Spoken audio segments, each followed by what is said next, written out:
Assalamualaikum warahmatullahi wabarakatuh.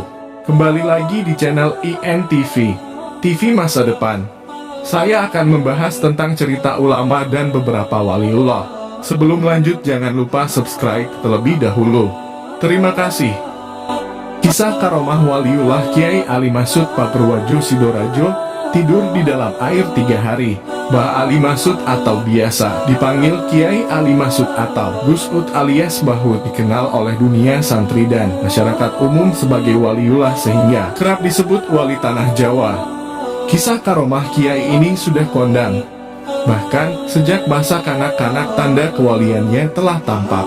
Dia adalah seorang tokoh agama yang memiliki jasa sangat besar dalam membantu mengatasi problem atau masalah yang dihadapi masyarakat, khususnya masyarakat Purworejo, Sidoarjo, Jawa Timur.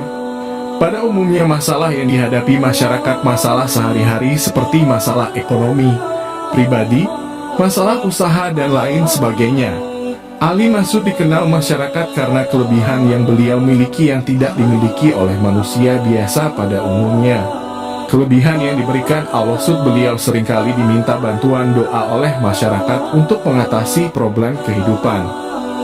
Masyarakat yakin bahwa orang yang memiliki kelebihan doanya mustajab, terkabul, karena dekat dengan Allah SWT. Nama Ali Masud pada awalnya Masud saja. Nama Ali ditambahkan setelah beliau menunaikan rukun Islam yang kelima yakni haji. Sejak itulah nama beliau menjadi Kah Ali Masud, orang tuanya dan garis keturunannya sampai Sunan Gunung Jati.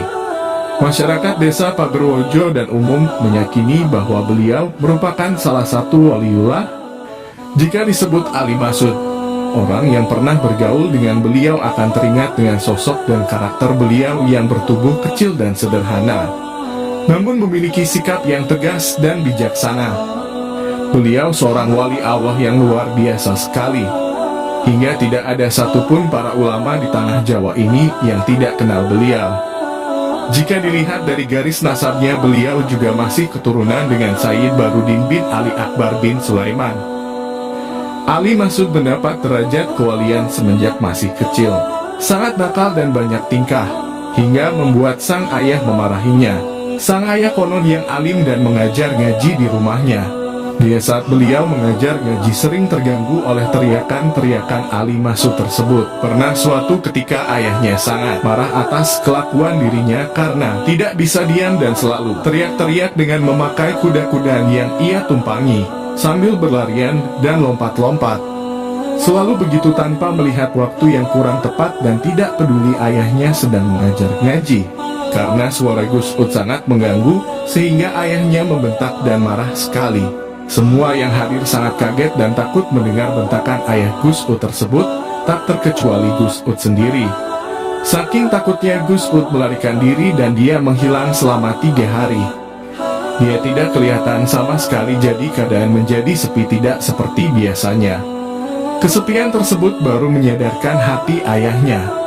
Dalam hatinya ayahnya berkata, "Tumben Gus, tidak ada suara teriakanmu." Ayahnya memanggil putranya tersebut tetapi tidak ada sahutan. Diulangi beberapa kali tetap tidak ada jawaban. Muncul perasaan tidak enak.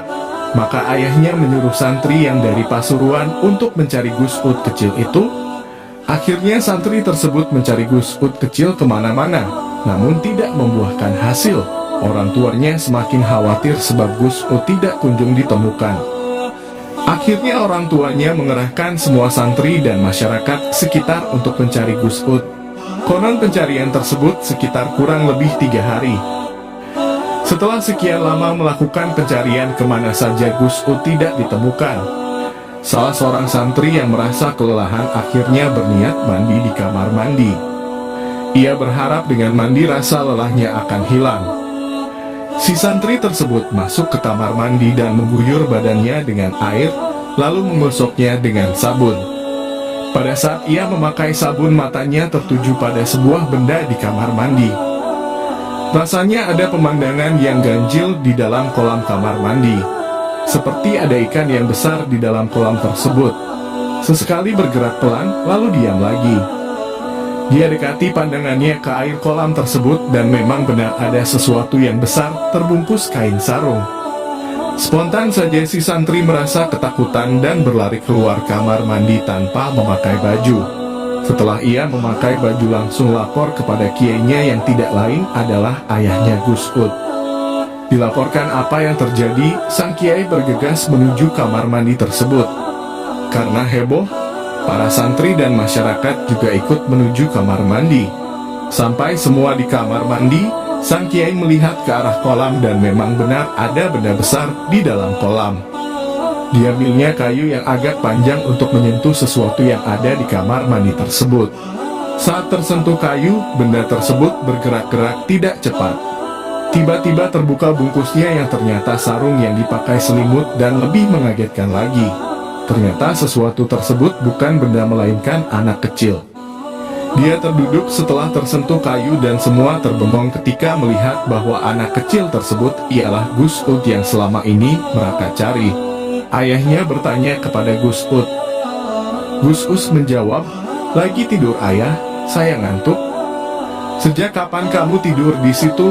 tanya ayahnya lagi. "Ya sejak ayah marah-marah kepada saya," jawab Gus Ud. Subhanallah, semua ini terjadi atas kuasa Allah. Itulah cerita karomah beliau, semoga kita semua mendapatkan barokahnya, amin. Dan dukung channel ini dengan cara tekan tombol subscribe. Terima kasih.